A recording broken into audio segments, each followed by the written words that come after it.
गीता को भल रूपे बुझाकू हेले ताकू सम्मान देखाइबा दरकार। गीताठारे श्रद्धा और विश्वास रखी एवं आत्मनिवेदन एकांतिकता दे आमको गीता पढ़ाक हेब। गीता अर्जुन रूपी बच्छा साहाଯ୍य कृष्ण गोपालଙ୍କ द्वारा उपनिषद काव्यठारू समग्र मानव जातिर पान और पालन पर दुहा जाइतिबा अमृतमय दुग्ध सदृश। सर्वोपनिषदो गावो दुग्धा गोपाल नंदन पार्थवच्छ सुधीर्भोक्ता दुग्धम गीतामृतम महत्। अनेक चुक्ति करती गीता एक पवित्र काव्य एवं महाभारतर अंश भाव यार रचना काल महाभारतर परवर्ती। मात्र गीतार रचना काल विषय जहाँ कहुन कहीं यह अविसंवादित सत्य जे गीता अति पुरातन बरं यह कालातीत कहले ठीक हेब। यार आदि नाही बा अंत नाही, आरंभ नाही बा शेष नाही। चतुर्थ अध्यायर प्रथम 3टी श्लोक कहुई भगवान प्रथमे सूर्य को गीता तत्व शिक्षा देले। सूर्य ठारू मनु और मनु ठारू इक्ष्वाकु और तांकठारू अन्यान्य माने यही शिक्षा लाभ कले। तेणु गीता कालर अतीत, यह अतीत व वर्तमान एमती कौन निर्दिष्ट समय बंधन में बंधा जापर नहीं। गीता आध्यात्मिक साधक मानकर गोटे पाठ्य बही। यह साधना और आध्यात्मिक मनोवृत्ति उपर गुरुत्व दिए।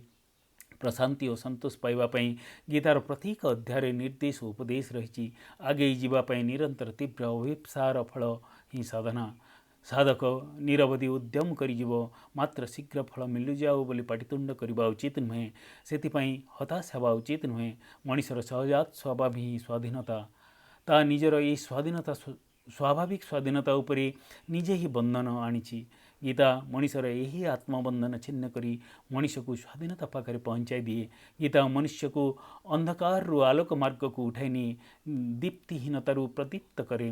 गीता मनिष वासना शून्य संयम और कर्तव्य शिक्षा दे जन्म मृत्युर आवर्तमान चक्र गतिर उद्धार करे। प्रकृति में मनिष ए कर्मक्षेत्र को आसी खाली कर्म करवा कर्मफल भोगवाक नुहे।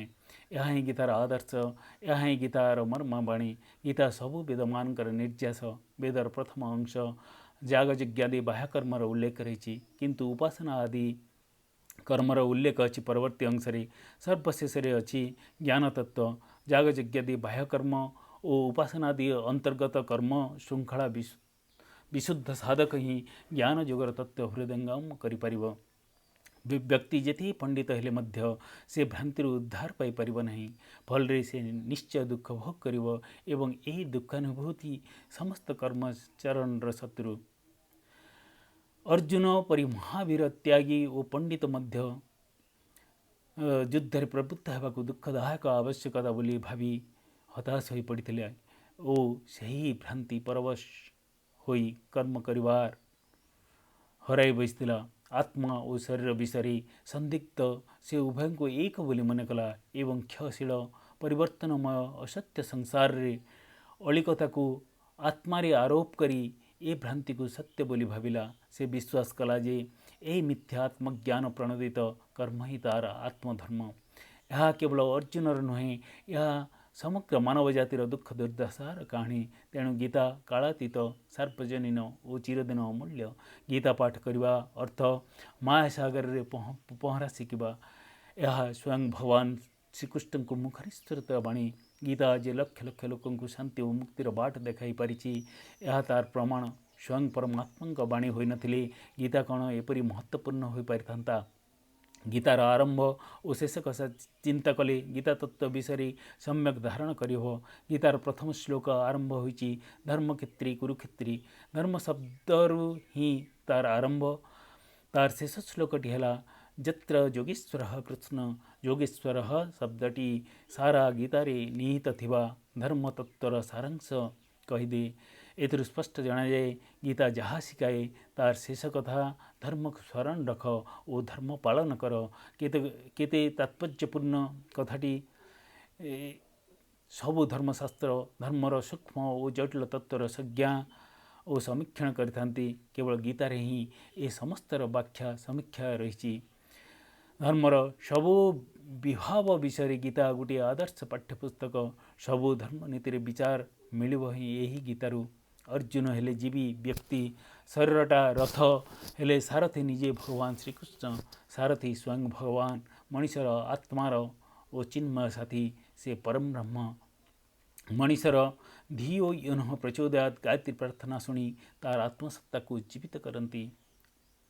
कौरव माने आसुरी प्रवृत्तिर प्रतिनिधि और पांडव माने देवी प्रवृत्तिर परिपोषक से माने असत और ये माने सत मनीष जीवन रे ये दुई प्रवृत्तिर संघर्ष चिरंतन ए दुई विवादमान शक्ति मझे श्रीकृष्ण आत्मा सर्वदा सत पक्षरे धर्म पक्षरे जो सत्य कालर अवक्ष भेद करी चिर प्रदीप्त ताहारी पक्षरे क्षयशील मायाविष्ट भ्रांति पछरे नुहे तुम्हें यदि भगवान को गुरु भाव पाइबा चाह तेबे निजकू से देवी संपदरी भूषित कर धर्मास्त्र निजे सज्जित होगाक हेब कारण जोठारे धर्म सेठारे ही भगवान अवस्थान करती।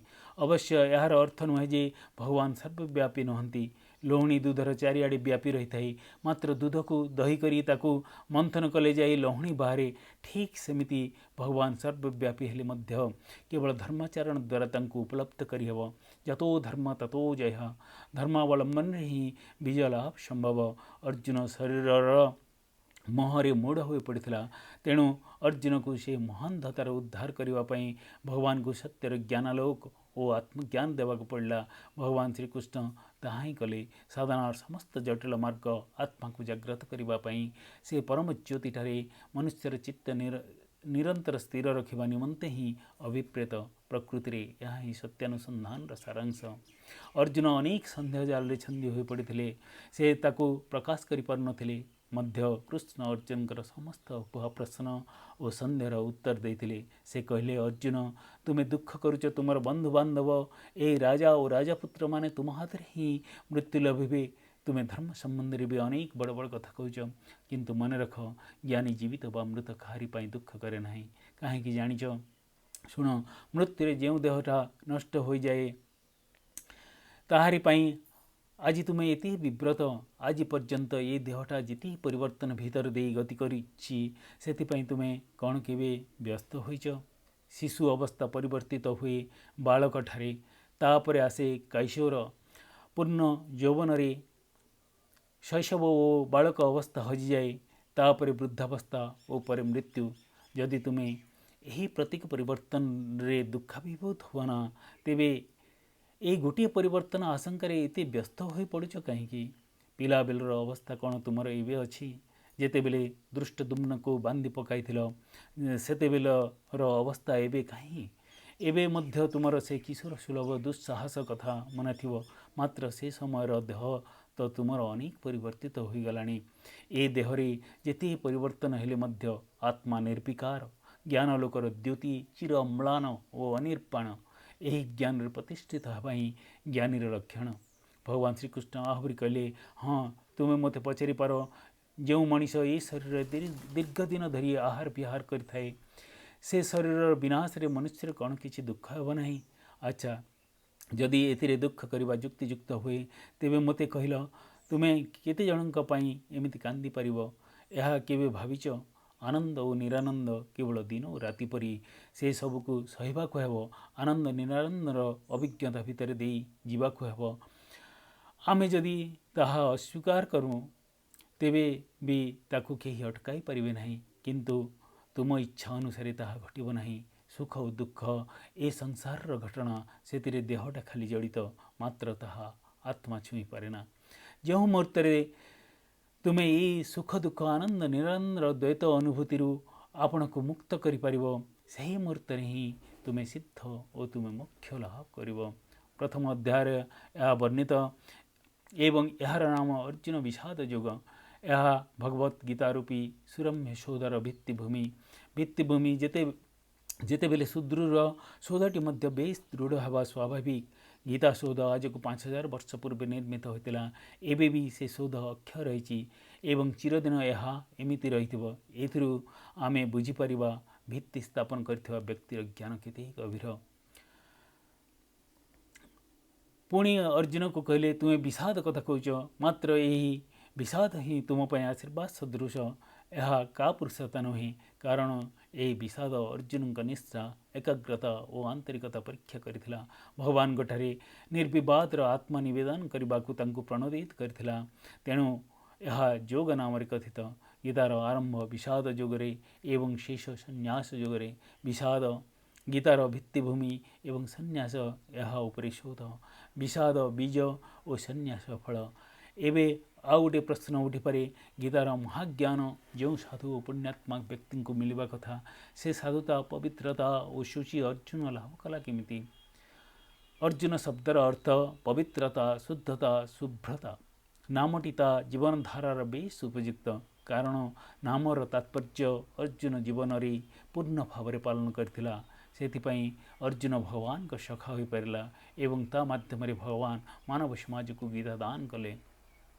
गीतारे कृष्ण अनेक समय योग शब्द व्यवहार करिसंती। योगी मानकर मध्य अनेक वर्णना रही। मात्र जो माने गीता पढ़ी से मन रे गोटे संदेह आसी पारे जे योग शब्दटी सचराचर जो अर्थरे व्यवहार करा जाए से अर्थ आउ कृष्ण व्यवहार करथिबा अर्थ भितर किसी सामंजस्य नहीं। स्थाने स्थाने कृष्ण वैराग्य को खूब उच्च स्थान देइछंती। अन्य स्थान रे भी से कहिसंती पूजा अर्चना द्वारा मध्य मुक्ति लाभ संभव। यही परम आनंदमय मुक्ति पाई विभिन्न मार्गर मध्य विशद व्याख्या करा जाइछि। किंतु एथिपाई गीता राजयोग शिक्षा दिए बोली कहवा ठीक नुहे। भगवान श्रीकृष्ण ठारे संपूर्ण आत्मसमर्पण पार्थिव वस्तु जगत सह मनुष्य को बांधि रखिथिबा बंधन त्रयरु मुक्ति उत्तम कर्म संपादन और संयत साधु जीवन यापन यहाँ गीता तत्वर अंतर्निहित केतोटी प्रधान कथा। भगवान श्रीकृष्ण कहती यही केतोटी नीति निष्ठापर भाव में पालन करवा ही मनुष्यर श्रेष्ठ साधना और तार आत्मिक उन्नति पर एकांत वांछनीय। गीतार प्रकृत तात्पर्य समस्ते बुझीपारे नहीं। खूब ख्यातनामा और प्रतिभाशाली लेखक और पंडित मान मध्य गीतार मर्मवाणी रहस्य उन्मोचन करने को समर्थ हो पारती नहीं। टीकाकार माने कहती सबु परिवर्तन मध्य पूर्ण समता और शांति जीवन कटेवा और संसार प्रभाव निजक मुक्त रखा ही गीतार मर्मवाणी। अन्य माने पाश्चात्य दर्शन सह गीतार तुलनात्मक विचार करिथांती। अवश्य पूर्ण संन्यास परम वर्णीय मात्र मुष्टिमय लोकंक पक्षरे यह संभव हो पारे। तेणु जो शास्त्रर शिक्षा प्रत्येक लोक तार कर्ममय सांसारिक जीवन रे पालन और उपलब्धि करि पारिबे केवल से शास्त्र ही सार्वजनीन हो पारिबो। मनुष्यर श्रेष्ठ धर्म है स्वधर्म पालन। ए प्रश्न संपर्क में धर्म और नैतिकता मध्य विवाद उठे। भगवान कहती गहना कर्मणो गति ही। नैतिक संयमर बाट विपद संकुल और खूब पिछड़ कारण जो कामटा नीतिसम्मत और करणीय ए विषय मनुष्य सबुले संध्यान थाए। ए विचार रे से सर्वदा अस्थिर। किंतु कृष्ण ए संकटजनक बाट छाड़ी अन्य एक बाट देखाई देइचंती। मन मना भव मद भक्तो मद जाजी मांग नमस्कुरु मामे वश्यसि सत्यम ते प्रतिजाने प्रियो असीमि।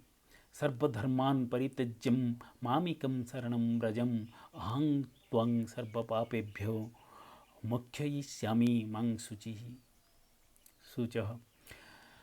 तुमर सकल चिंता मोठारे निबद्ध रख। मते भक्ति कर, मते पूजा अर्चना कर, मते प्रणिपात कर, मते तुम्हें पाइपर। यही सत्य मु तुम पाखे घोषणा करुच्ची कारण तुम्हें मोर अति अपनार। यहाँ ही तुमको मोर शिक्षा तुम पाई मोर अनुग्रह।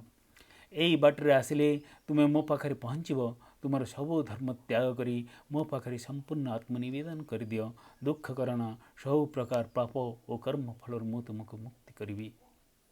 ए श्लोक दुईटी कथा टिके चिंता कले जन्म मृत्युर चक्रावर्तिर उद्धार पाइबापी एकमात्र आत्मसमर्पण यथेष्ट बोली भगवान श्रीकृष्ण कही नाहंती कि तन्मना अर्थात प्रत्येक जीवठारे तांको देखिबा जीवनर प्रत्येक मुहूर्त विषय सचेतन रहिबा एई महाआनंद निरंतर विभोर रहिबा सद्भक्त अर्थात अपार भक्ति और प्रेम भाव तांको सह मिशीजा एवं तज्जाजी अर्थात क्षुद्र हो वा गुरुतर हो समस्त कर्म समस्त अभिलाष प्रवृत्ति और फलाकांक्ष भगवान श्रीकृष्ण चरण रे अकातरे निवेदन करिबा एवं कर्म बंधन त्याग करी निरासक्त होई सब काम करिजिबा यह ही भगवान आम पाखरु चाहती। अवश्य संपूर्ण आत्मनिवेदन गोटे कष्टकर कथा मात्र मनीष जदि एथिपाई सामान्य मात्र उद्यम करी स्वयं परमेश्वर ए बाटर शेष पर्यंत आगे जावाक साहस और शक्ति प्रदान करती। अति अपनार सखा भाव हाथ धरी बाट कड़ाई नियंती, गुरु भाव ज्ञान प्रदान करती एवं सबु प्रकार प्रलोभन कुप्रवृत्ति और विपद उद्धार करी निजे तार सब भार बहन करती। भगवान तापाई हुंती अंधार लौड़ी परी एकांत अपनार। श्रीकृष्ण निजे कहती स्वल्पमप्यस्य धर्मस्य त्रायते महतो भयात, अर्थात ये आत्मसमर्पण अति सामान्य हेले मध्य ताहा मनीष को घोर भयरू रक्षा करे। धर्मानुसरण करवा गोटे आनंदमय अनुभूति। ए पथरे खूब कम बाधा बंधन अच्छी। यह ही भगवान श्रीकृष्णकर महावाणी। मामे वश्यसी, मते पाइबार अभिलाष पोषण कर, मते पाइब ओ मो रहस्य उपलब्धि करी मो प्रकृति और मो सत्तारे तुम्हें विलुप्त हब। यह ही सादृश्य देव प्रकृति प्राप्त हवा। सालोक्य भगवान के सह अविच्छिन्न रहिबा और साजुज्य भगवान के सह मिशीजा। जेतेबेले समग्र जीवलोकरे भगवान का सत्ता मनीष अनुभव करिपारे, मन प्राण भरी समस्त चेतना यही दिव्यानुभूति अभिभूत होई उठे। मनीष जेतेबेले पथानुभूति केवल भगवान को ही उपलब्धि करे, सेतेबेले निसंदेह भाव मनुष्य तांको सह एकाकार हो जाए। जेतेबेले आमे निजर अग्रगति पाई यही पथ अनुसरण करिबा, प्रथमे पदक्षेप ही आमे एक अपूर्व शक्ति अनुभव करिबा, एक नूतन और पवित्र आनंद पुलकित हवा, पूर्ण प्रशांतिर सिंहरण रे अभिभूत हवा। आमर समग्र सत्ता एक चमत्कार पवित्रतार रूपांतरित होगाक लगिब। धर्म मनीष समाज रे एक भाग्यवान गोष्ठी उद्दिष्ट नुहे, यह प्रत्येक लोक पालन करिपारिब। कारण आत्मज्ञान पाई, भगवत प्राप्ति पाई प्रत्येक लोकर अंतरात्मा क्षोधित। जगतर यही चिर परिवर्तनमय रूप पछरे एक चिरस्थायी अचंचल महासत्ता अच्छी बोली उपलब्ध करवा ही प्रत्येक लोकर विवेक उन्मुख। एपरिकी घोर पापी मध्य आंतरिक अनुताप कले तार आत्मशुद्धि घटे और से पुण्यात्मा हो पारे। तेणु परमेश्वरंकर निर्देश अनुसार प्रत्येक लोक तापाई सुनिर्दिष्ट एक विशेष धर्म पालन करवा उचित। तार सांस्कृतिक और आध्यात्मिक भित्ति उपरे जीवन गठन उद्यम करवा उचित एवं वास्तुतांत्रिक आभिमुख्य परित्याग करी परमात्मांकर आह्वान शुणा उचित। ए क्षेत्र में भारतीय मानकर गोटे विशेष सुविधा रही। से माने भारतर सारथी गोपाल आह्वान शुणी से अंतर्निहित देवत्व को जागृत करवा उचित। से प्रत्येक कथा लेखा आशा आकांक्षा और कार्य यह महान भगवत चेतना और परंपरा परिप्रकाश घटवा उचित।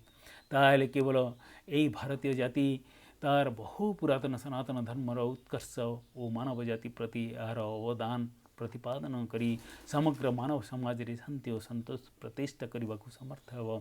केवल यही धर्माचरण ही मानव को आत्मिक शक्ति प्रदान करी ताकू सबु विपद उद्धार करि परिबो एवं ताकू विजय गौरव रे विभूषित करि परिबो। पवित्र ग्रंथ भगवत गीता एथिपाई पथ प्रदर्शन करे ओ ए पथर पथिक को देवाशीष प्रदान करे।